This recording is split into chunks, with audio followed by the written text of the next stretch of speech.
día. El DNU y la ley ómnibus tienen muchos niveles de análisis, ¿no? Claro. En un primer sentido te diría que es un gran mensaje hacia la ciudadanía de cambio de paradigma, de ruptura de lo conocido.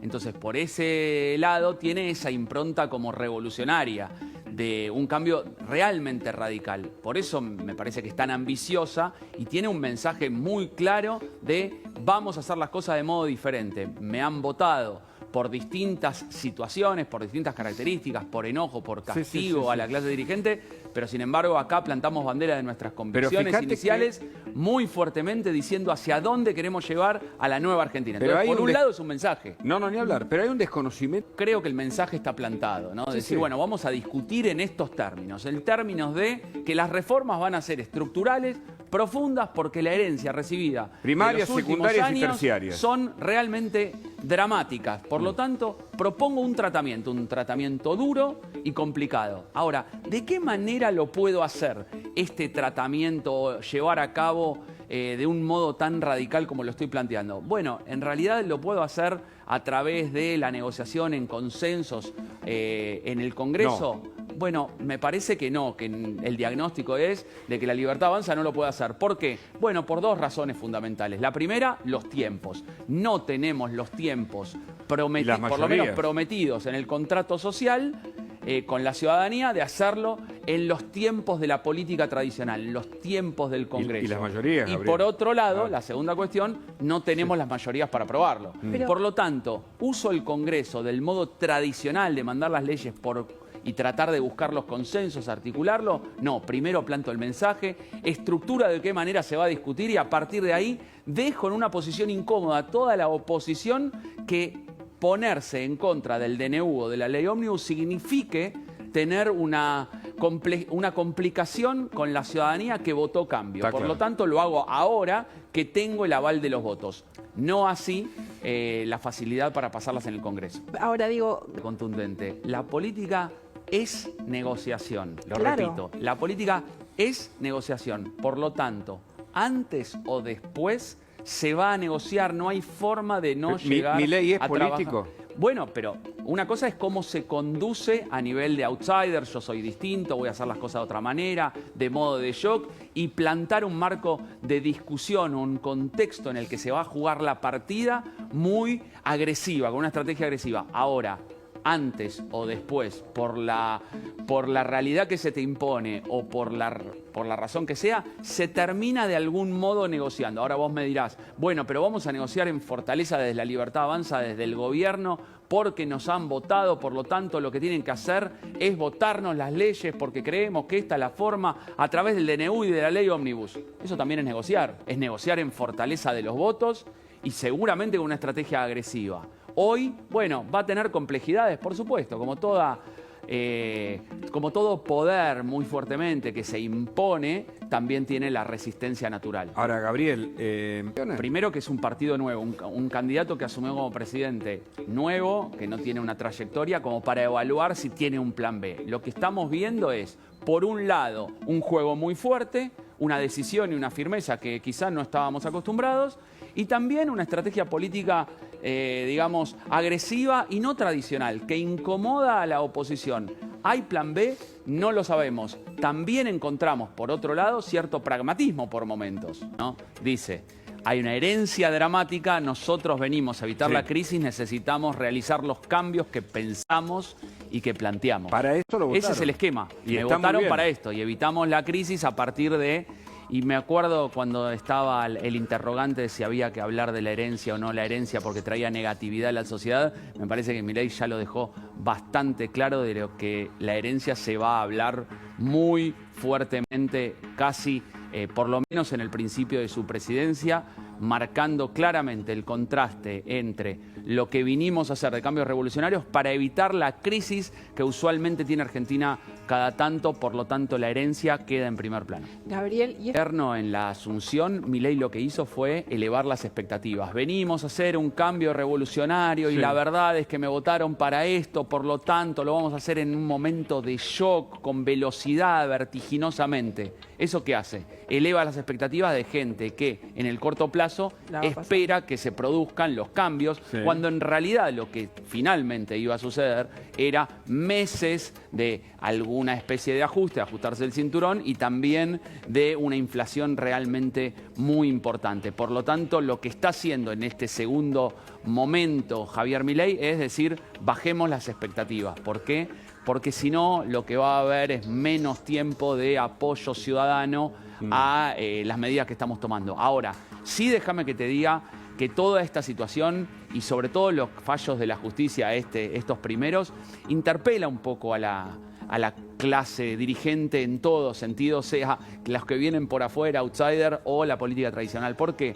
Bueno, porque el dilema que está planteado es: ¿qué va a pasar en el largo plazo si esto realmente tiene una batalla judicial y una batalla legislativa?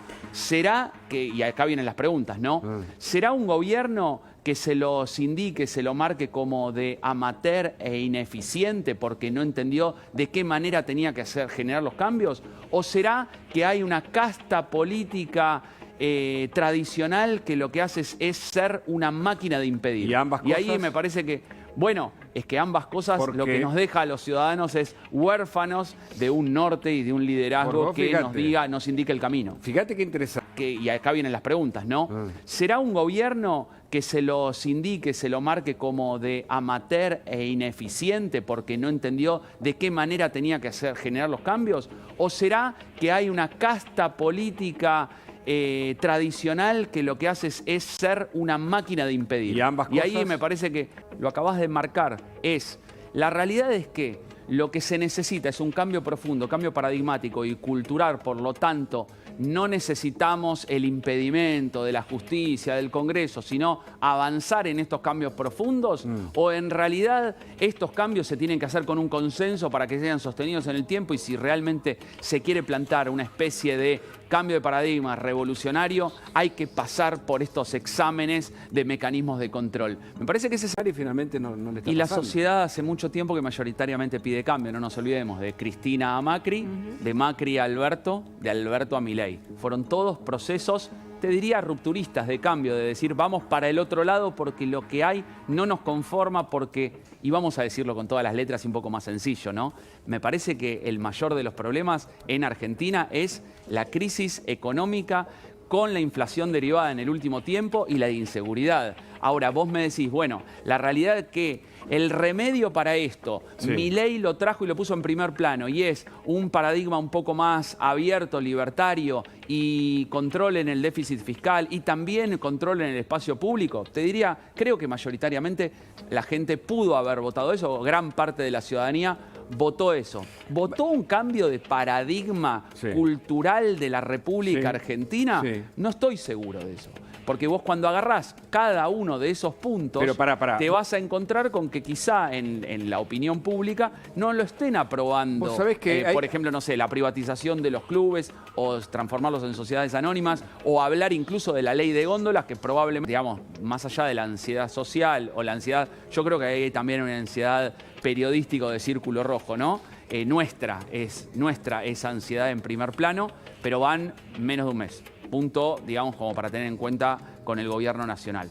Punto 2, me parece que sí, como vos decís, hay un claro mensaje directo de decir nosotros venimos a cambiar las cosas. Venimos de afuera, somos ciudadanos, outsiders, no pertenecemos a esta casta política empobrecedora, ya no sé ni cuántos atributos le atribuyó, ¿no? Pero empobrecedora, coimera, máquina de impedir. Miserable. Y por otro lado, como dije al comienzo, la política en definitiva termina siendo una negociación.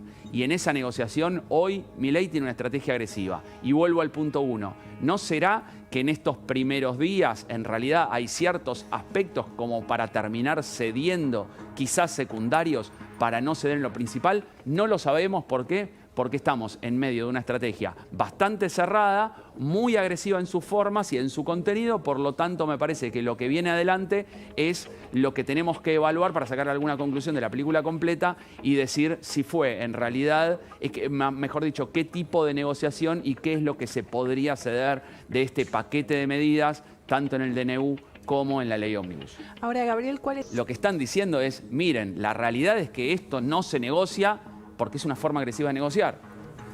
es la mejor forma de decir, la realidad es que podemos ceder poco.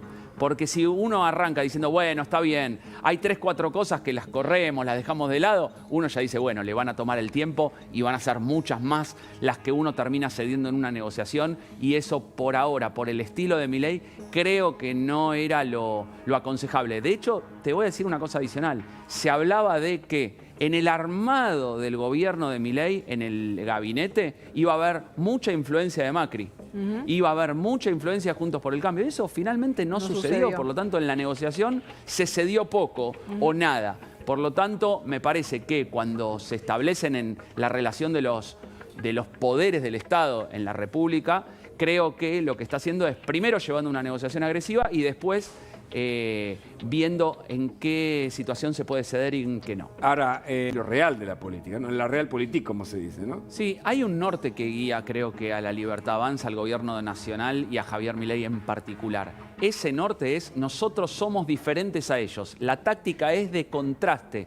Todo lo que ellos hicieron y hacen, nosotros lo hacemos diferente, de un modo totalmente distinto. Marcamos ejemplaridad, nos corremos de los privilegios, somos austeros, hacemos las cosas de un modo mucho más agresivo, mucho más veloz, vertiginoso. Los corremos porque nosotros somos honestos y ellos no. Me parece que el nosotros y ellos está realmente instalado de un modo muy, muy vehemente por la figura de Milei en su discurso y muy potente en cuanto a la estrategia. Muchos preguntan, la realidad es que este gobierno carece de estrategia de comunicación, es desorquestado, desorganizado, imprudente. Bueno, podría ser incluso que sí. Ahora, lo que sí te digo es que el contraste como táctica de comunicación está muy bien utilizado en cuanto a los gestos, a las señales, a la ejemplaridad y a un montón de situaciones en las que se muestran básicamente como distinta a la casta política que impide, distinta a la casta política que goza de privilegios. Por lo tanto, esa situación particular, otras seguramente después evaluaremos cuestiones económicas, pero el contraste como táctica está utilizado en primer plano. Gabriel, ya seguimos con la política. Es previsible también que después de semejante DNU y de la ley ómnibus aparezcan ciertas piedras en el camino, ¿no? Entonces, por un lado, ciertos retrocesos y negociaciones internas, pero por el otro también justicia y el Congreso operando. Yo digo que el primer momento de una negociación agresiva o en un mensaje o en una embestida política, por supuesto que es del oficialismo que tiene las piezas blancas del ajedrez. Claro. Pero después los otros juegan, ¿no? Hay otros poderes del Estado que figuran como contrapesos naturales que van a ejercer ese derecho de lucha, por lo pronto de negociación. Entonces me parece que la única cuestión que te diría que en el corto plazo tenemos que ver es de qué manera reacciona el gobierno ante las dificultades, ante la primera piña, fundamental, diría. eso. Que yo esto todavía no lo considero como un golpe tan certero. Me parece que es el primer momento en donde aparecen escollos. Bueno, hay que ver de reacciones frente a la acción del gobierno. Sí, claro. Cómo reacciona el gobierno ante los primeros escollos, obstáculos, incluso ante golpes, porque por supuesto que en la política, como todo deporte de contacto, vas a recibir algunas cachetadas y seguramente algunos golpes a lo largo del tiempo, y lo que tenemos duda todavía, porque no conocemos en profundidad este gobierno, no tiene una historia, es cómo va a reaccionar. Decía Cecilia. Sí, yo te quería preguntar. De dar un mensaje sólido de en realidad es el status quo o la casta judicial o la casta en general que se está resistiendo a cambios que ya han llegado, que han venido por los que me han votado, por lo que lo naturalizan como diciendo esto lo esperábamos, porque nuestra estrategia era la de ir por todo, con mucha potencia y con mucha agresividad en la estrategia. Ahora vos fijate que la CTA y la Justicia, digamos, está metiendo, la CGT está defendiendo sus derechos de los trabajadores, diciendo, miren, se están metiendo en materia laboral, cosa que no corresponde a un poder ejecutivo que lo tiene que hacer pasar por el Congreso. Correcto. Por lo tanto, la justicia laboral en ese momento le está fallando en esa línea pedida. El gobierno, en realidad, la estrategia no es decir, no nos podemos meter, sino tiene que fallar otros jueces sobre la cuestión. Me parece que empieza a complicarse la mirada política. Muchas gracias, Gabriel, por tu visita, favor, como siempre, un placer. interesantísimo. Y Cecilia Devana nos